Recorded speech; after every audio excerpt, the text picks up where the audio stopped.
푹 자고 아침에 일어나도 항상 피곤하신가요? 계속 병원을 다녀도 해결되지 않는 문제가 있진 않으신가요? 15년간의 임상과 경험을 바탕으로 한 기능의학 치료로 여러분을 병원에서 탈출시켜 드리겠습니다. 닥터 준호의 병원 탈출 지금 시작합니다. 본 방송에 나오는 의학적 견해는 일반적인 상식과 다를 수 있습니다. 질문을 낼게요. 영양결핍이 만연한 상태에서 어떠한 개인이 나타난 증상들을 해결하기 위한 바른 방법은 첫 번째, 부족한 영양소들을 보충한다. 두 번째, 증상을 완화하는 점약을 쓴다. 세 번째, 두 가지를 같이 한다. 같이 하고 싶다.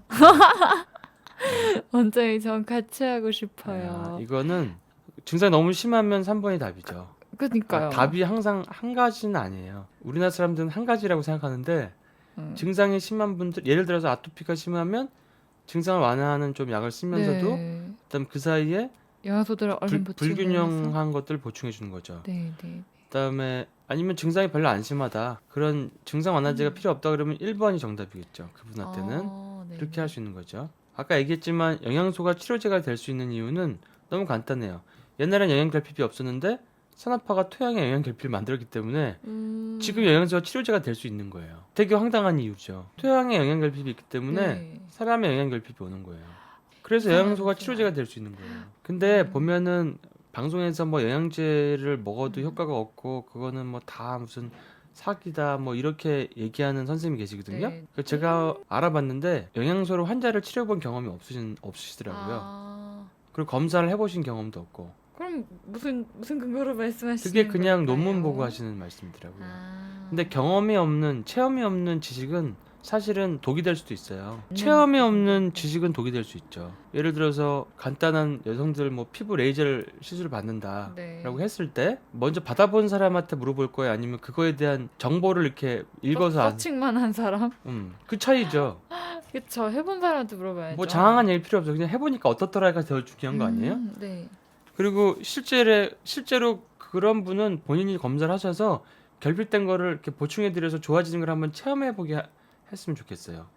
왜냐면 그런 선생님이 그런 얘기를 하심으로 인해서 많은 사람들이 혼란이 오기 때문에. 근데 그 논문들이 잘못된 논문들이 많아요. 왜냐면 영양소를 가지고 논문을 잘 안 만들거든요. 왜냐하면 영양소는 스폰을 해주는 데가 없어요. 돈을 대주는 데가. 그 약은 스폰해주는 데가 있잖아요. 돈을 대주는 스폰서가 있는데 영양소는 네. 없어요. 특허가 없기 때문에. 근데 영양소들로 사람들이 먹고 좋아지면 제약회사에서는 안 좋은 거니까.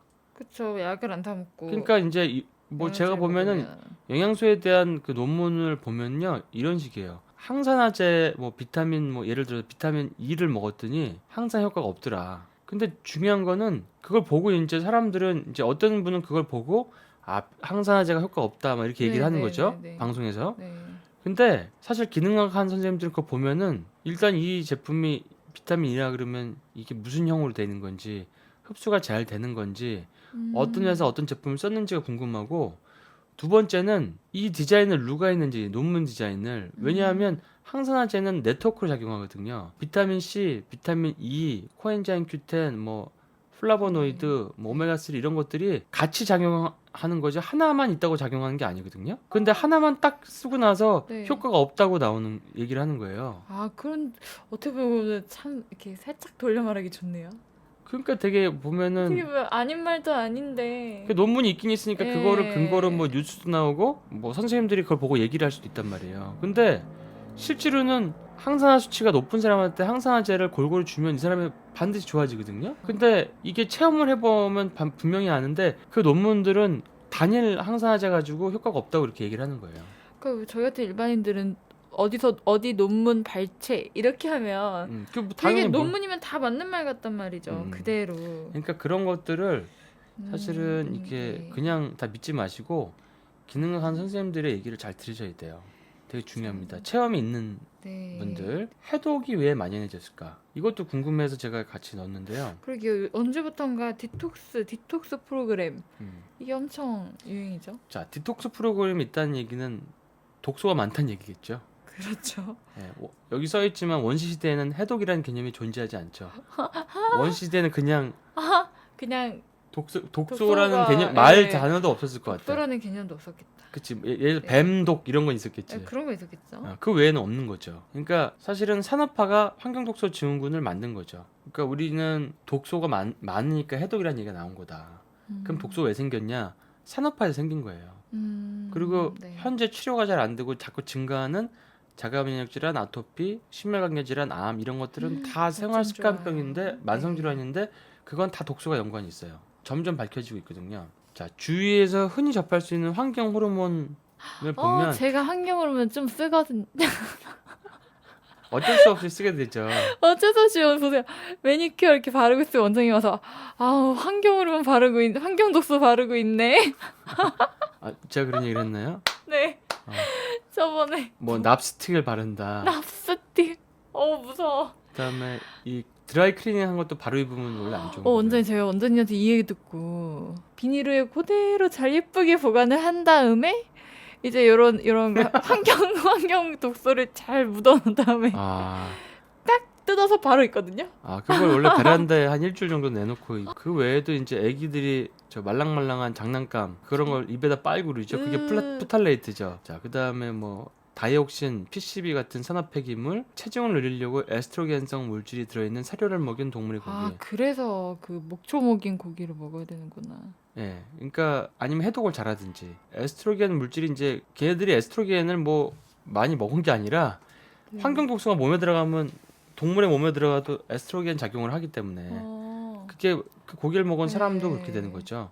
어떻게 그럴까? 그러니까 이제 근종 생기고 유방에 혹 생기고 체중 찌고 짜증나고 붓고 살 잘 안 빠지고 이런 거죠. 그다음에 또 경구 피임약을 복용하거나 호르몬 대처법을 만든 수백 만 명의 이거 무슨 말이야? 여성들의 소변에 포함된 채로 변기로 흘러나와서 결국 먹이사슬에 들어가는 합성 에스트로겐과 프로게스틴. 너무 꼬리를 물고 써놓으신 거 아니에요? 너무 무섭게. 이거 제가 쓴 게 아니라 이게 환경 그 호르몬에 대한 책에서 발췌한 거예요.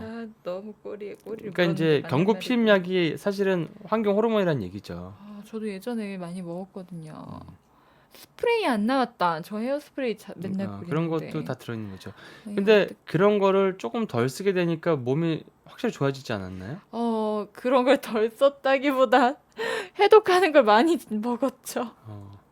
덜 쓸 순 없어요, 원장님. 그래? 죄송하지만. 네. 좀 덜 쓰긴 덜 쓴 것 같은데. 아무래도 이게 알고 있으니까 피임약이든 이런 거 맞아. 이런 거 뭐 안 좋은 거 냄새 나고 이런데 안 가고. 좀 이런 거는 알고는 있으니까 피하게 되더라고요. 그리고 이제 배출하는 삶을 그렇죠. 배출을 잘하는 걸 선택했어요, 저는. 그래서 아까 운동하고 있었구나. 그럼요. 네. 자, 환경 독소가 일으킬 수 있는 증상과 질병을 정리해 놓은 건데 보면은 무서운 거 너무 많아요. 머리 멍하다는 분 너무 많아. 젊은 분들도 요즘에. 집중 장애, 치매, 파킨슨, 다발성 경화증, 자폐증, 뭐 공황 장애 이런 것들이 공황 장애 요즘에 정말 많으세요. 네. 공항에 늦게 가서 심장이 벌렁벌렁 뛰는 이런 증상 같은. 공항 빨리 갔으면 됐잖아. 그다음에 다발성 경화증은 자가면역 질환이죠. 네. 자가면역 질환은 다 환경 독소랑 연관이 있어요. 만성 피로, 당뇨, 비만, 대사증후군, 빠른 노화 진행. 그러니까 이런 빠른 노화 진행 이거 엄청 중요한 건데. 당뇨랑 혈압 뭐 이런 거, 대사증후군 네. 이런 게 전부 다 환경 독소랑 연관이 있어요. 그다음에 또 크론스병, 그러니까 장에 누공 생기는 거, 이런 자가면역 질환들은 다 환경 독소랑 연관이 있고, 섬유근육통, 루푸스 뭐 이런 것도 다 류마티스 다 자가면역이죠. 그다음에 염증을 일으키는 게 자가면역이 많고, 심혈관계 질환도 자가면역이 많은 거예요. 혈압, 심부전, 부정맥, 협심증 이런 거. 그다음에 호흡기에 또 알레르기라든지 알레르기 천식이라든지 간질성 폐질환 이런 것도 환경 독소랑 연관이 많고. 무서운 거 아니에요? 그 호르몬계에서는 이제 뭐 갑상선 자가면역, 그레이브스병, 하시모토 질환, 불임, 전립선 비대, 자궁 내막증, 유방암, 다낭성 난소, 자궁경부암. 그러니까 다낭성 난소 같은 경우는 진짜 탄수화물 줄여서 먹고 지방식 많이 하고 독소만 빼면 정말 많이 좋아지거든요. 금방 나타나요. 근데 저거를 이제 피임약을 먹으면 끝이 없는 거죠. 진단이 안 되는 각성 난치성 질환, 섬유근육통, 다발성 화학물 증후군, 과민증, 만성 피로. 그러니까 이런 게 사실은 현대병에서 이런 독소가 너무 많죠. 독소가 많은데 그게 이제 사실은 독소를 빼내지 않고 그냥 증상 완화제로 치료를 하죠. 그러니까 독소 빼는 것 중에서 가장 대표적인 게 이제 그 중에 하나가 요오드인데 요오드 먹으면 막 졸려온 사람들 있잖아요. 엄청 많아요. 예. 엄청. 거의 수면제로 쓰시는 분들이 있거든요. 그 자기 먹으면 기절하기 때문에 저녁에 먹는다. 그게 그런 분들 많으시죠. 그게 몸에 그 브롬 독소, 중금속 이런 게 많다는 거거든요. 그게 고용량으로 먹으면 그게 엄청나게 배출을 촉진시키기 때문에 제가 몇 년 동안 뭐 중금속 빠지는 거를 다 체크를 해봤는데 진짜 쭉쭉 빠지거든요. 그러니까 그런 것들이 이제 그런 거 먹어보면 이제 명현이 빨리 오는 분들은 진짜 독소가 많은 거죠. 그런 경우는 그 정밀 환경 독소 검사도 있어요. 근데 그 검사하느니 그냥 빼는 게 낫죠. 빼는 게. 자, 치료의 이제 패러다임이 변한 거예요. 산업화가 만든 영양소 결핍을 교정하기 위해서는 체계적인 관리가 필요하다. 관리라는 건 이제 영양소들을 체크하고 넣어주는 게 필요하다. 네. 산업화가 만든 환경독소 증후군을 교정하려면 체계적인 해독이 필요하다. 해독은 식이해독과 사우나 해독, 땀으로 빼는 해독 두 가지가 있는 거죠.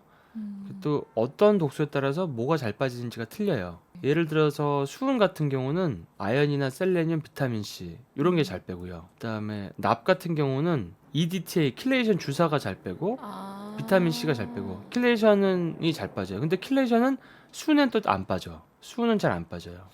뭐 그런 식으로 조금씩 다를 수 있어요. 뭐 구리독소는 티오틱 엑시드라 그래서 우리 신데렐라 주사 성분 그런 게 또 잘 빼고 네. 약간씩 틀려요. 그런 것들이 좀 차이가 나죠. 그다음에 만성 질환, 그러니까 생활 습관병을 치료하려면 식이, 운동 습관, 생각의 변화가 필요하다. 그렇죠? 그 생활 습관을 바꾸려면 생활 습관병이라고 우리가 명명이 된 게 고혈압, 네. 당뇨, 뭐 과체중, 비만 이런 것들이 있는데 생활 습관병인데 그 만성 질환을 병원에서 처방으로 치료가 안 되는 거예요.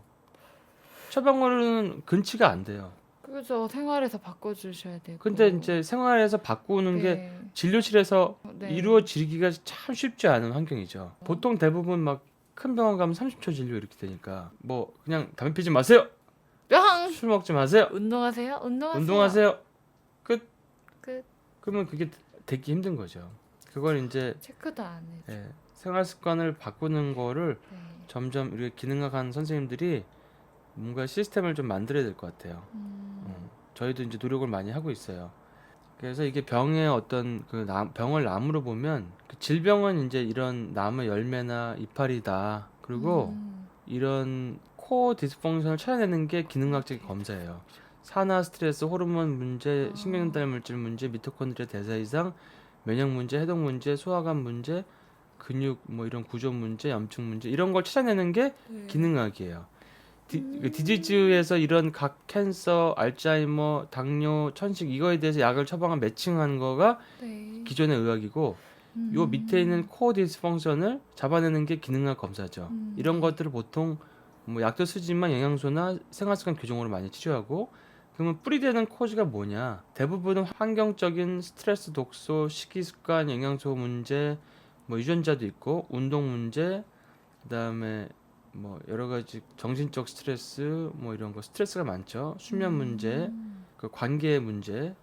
결국에는 가장 뿌리에는 쉽게 얘기해서 독소 중독, 영양 결핍, 스트레스가 사실은 제일 메인이에요. 이걸 교정해주고 조금 더 세분해서 체계적으로 교정하려면 이 코어 디스펑션에 있는 거를 이제 기능학 검사로 찾아내서 교정을 하는 거죠. 그러니까 조금 더 원인 치료에 가깝게 되는 거죠. 이거 오베서티 여기 있는데 비만, 네. 이거 치료하려고 계속 비만 약만 먹으면 이제 안 되죠. 평생 렙틴은 점점 올라가죠. 그러니까 약 끊으면 살이 또 찌고 막 이 요요가 네. 오는 거죠. 그렇게 해서 계속 나올 수 없는 계속 그 사이클 도는 거죠.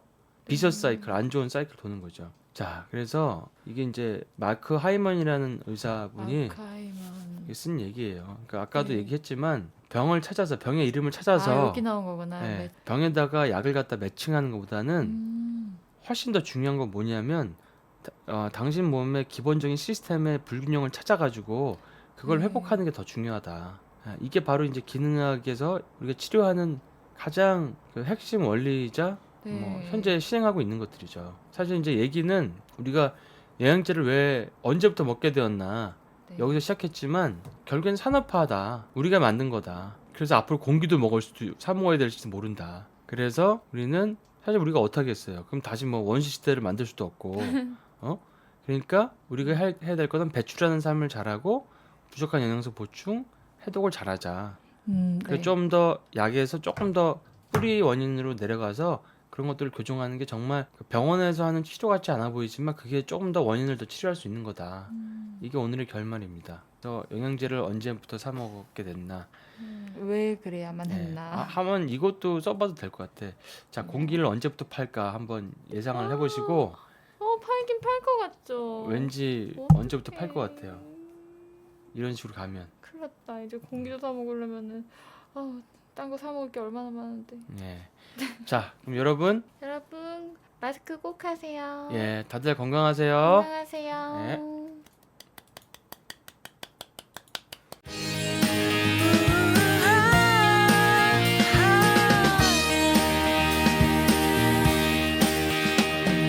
커플 티셔츠 커플 반지 세상 끝에서도 우린 연인